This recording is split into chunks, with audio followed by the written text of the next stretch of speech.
Oke, bismillahirrahmanirrahim. Assalamualaikum warahmatullahi wabarakatuh. Pertama-tama yang saya hormati Ibu Mai Lestari MKom selaku Kaprodi Teknik Informatika. Kemudian yang saya hormati Bapak Rudi Prastia MKom selaku pembimbing materi. Kemudian yang saya hormati Bapak Sugeng Haryono MPD selaku pembimbing teknik. Hamdan wa syukranillah, puji syukur kepada Allah Subhanahu wa taala. Salawat serta salam tarupa tercurahkan ke baginda Nabi besar Muhammad Shallallahu Alaihi Wasallam. Perkenalkan, nama saya Usmana, NPM 2018-43500-405, Program Studi Teknik Informatika, Fakultas Teknik dan Ilmu Komputer, Universitas Indraprasta PGRI. Tujuan dibuatnya video ini yakni sebagai syarat pengajuan tugas akhir atau skripsi. Video ini bertujuan untuk mendemonstrasikan aplikasi yang sudah saya buat. Aplikasi ini atau program ini berjudul Perancangan Aplikasi Pembayaran SPP berbasis Java pada MTS Sahadatudaian. Oke, langsung saja kita menuju aplikasinya. Pertama-tama yang perlu kita lakukan untuk menjalankan aplikasi yaitu menyalakan Apache dan MySQL-nya di XAMPP. Kemudian setelah itu sudah dinyalakan, kita masuk ke dalam aplikasinya, lalu kita running aplikasinya.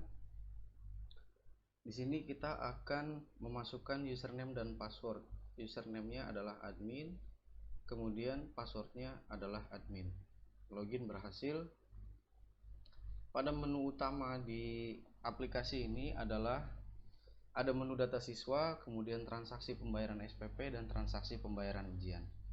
Untuk menu transaksi data siswa, untuk menu data siswa ini bertujuan untuk menginput data siswa. Kita lakukan penginputan data siswa yang ingin kita input. Namanya Jubiadi. Untuk nama Jubiadi, untuk NIS-nya 20210005. Tempat lahirnya kita isi, kemudian tanggal lahirnya juga kita isi, bulannya juga kita tentukan sesuai dengan bulan lahirnya, jenis kelamin laki-laki. Nah, di sini kita diberi menu pilihan kelas, di mana Jubiadi ini berada di kelas berapa, seperti itu. Di kelas 8C kita coba. Nama walinya atau orang tuanya Jayadi. Alamatnya Kampung Bojongkulur. Kita simpan. Data berhasil disimpan. Kita kembali.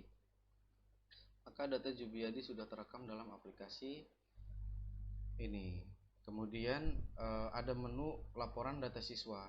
Menu laporan data siswa ini bertujuan untuk terutama untuk pelaporan, sudah pasti. Jadi laporan data siswa bisa dilakukan melalui cetak seluruh data siswa, cetak data perorangan, cetak data per kelas. Umpamanya kita mau mencetak data per kelas 8A, apakah ada penghuninya? Ternyata ada, atas nama Tatang Tajudin. Jadi kita bisa cetak data per kelas. Ini adalah bentuk dari report data per kelas, data siswa per kelas, seperti itu. Jadi ini bertujuan untuk laporan, baik dari bendahara ataupun jika ada kebutuhan data yang dibutuhkan dari Dewan Guru, seperti itu. Kemudian kita langsung masuk kepada menu transaksinya. Karena tadi data siswanya sudah masuk, sudah ada data siswanya, sekarang kita coba untuk transaksi, melakukan transaksi pembayaran SPP. Untuk transaksi pembayaran SPP kita coba menggunakan NIS-nya Jubiadi. Kemudian kita masukkan bulan pembayaran SPP-nya.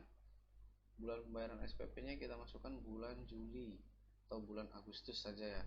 Agustus. Untuk tahunnya, tahun sekarang boleh diisi 2023. Kemudian untuk jumlah bayar, nominal SPP-nya berapa, statusnya sudah bayar. Simpan, data berhasil disimpan, kemudian cetak kwitansi.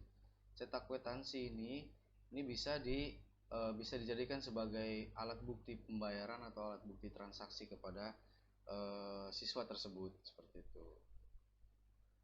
Kemudian ada menu laporan pembayaran SPP. Menu laporan pembayaran SPP ini, tujuan dari dibuatnya menu laporan pembayaran SPP ini ya tentunya untuk mempermudah bendahara melakukan laporan setiap transaksi perharinya, transaksi SPP atau transaksi ujian yang nantinya akan kita bahas. Jadi bisa menampilkan data pembayaran SPP berdasarkan NIS, berdasarkan nama, berdasarkan tahun, berdasarkan kelas. Kita pilih salah satunya berdasarkan kelas. Dari kelas 8A apakah sudah ada yang membayar SPP? Ternyata sudah ada, atas nama Tatang Tajudin. Dari kelas 8B apakah sudah ada yang membayar SPP? Masih kosong karena 8B belum ada siswa di 8B, belum diinput siswa di 8B. Kemudian kita masukkan ke 8A. 8A sudah ada Tatang Tajudin. 8B belum ada. 8C, maaf, 8C sudah ada atau belum? Sudah ada Jubiedi. Kita bisa cetak data per kelas bisa. Nah ini Jubiedi. Jadi jika ada 35 siswa, maka 35 siswa akan muncul dalam sini. Oke. Kemudian masuk kepada menu transaksi pembayaran ujian. Nah, transaksi pembayaran ujian ini bermacam-macam. Jadi, kita hanya perlu memasukkan NIS siswa yang ingin membayar ujian tersebut, atau kita bisa ketik namanya di sini. Kita tulis tahun ujiannya, kemudian pilih jenis ujiannya. Di sini jenis ujiannya ada PTS ganjil, PAS ganjil, PTS genap, dan PAT genap, dan terakhir ada ujian sekolah. Kita masukkan ke PAS ganjil coba. Untuk nominalnya 150.000 dengan status sudah bayar, simpan. Data berhasil disimpan, kemudian kita cetak kwitansi, maka kwitansi pembayarannya sudah jadi. Nah, jadi bukti kwitansi ujian ini bisa diberikan kepada siswa yang melakukan transaksi pembayaran ujian. Kemudian ada menu laporan transaksi ujian. Ini pun tujuannya sama, dibentuk laporan transaksi pembayaran ujian karena untuk pelaporan bendahara kepada kepala sekolah, yayasan, atau komite. Jadi untuk mempermudah kinerja bendahara. Nah, ini bisa dilakukan berdasarkan NIS cetak data untuk secara keseluruhan yang sudah membayar PTS di bulan Agustus. Kemudian kita juga bisa cetak data perorangan. Artinya cetak data perorangan, kita bisa memasukkan NIS siswa yang akan kita cetak datanya. Semisal kita akan cetak pembayaran atas nama Jubiedi. Apakah sudah ada? Ternyata sudah ada. Nah, ini pembayaran laporan, ini laporan pembayaran ujian atas nama Jubiedi. Kemudian tujuan dibuatnya laporan-laporan ini yaitu untuk mempermudah kinerja sekolah, karena sebelumnya MTS Sahadatudaian masih menggunakan metode lama, yaitu dengan cara manual penulisan menggunakan buku, dan itu rentan terjadi kehilangan data. Mungkin dari saya cukup sekian, kurang lebihnya mohon maaf. Akhirul kalam, wassalamualaikum warahmatullahi wabarakatuh.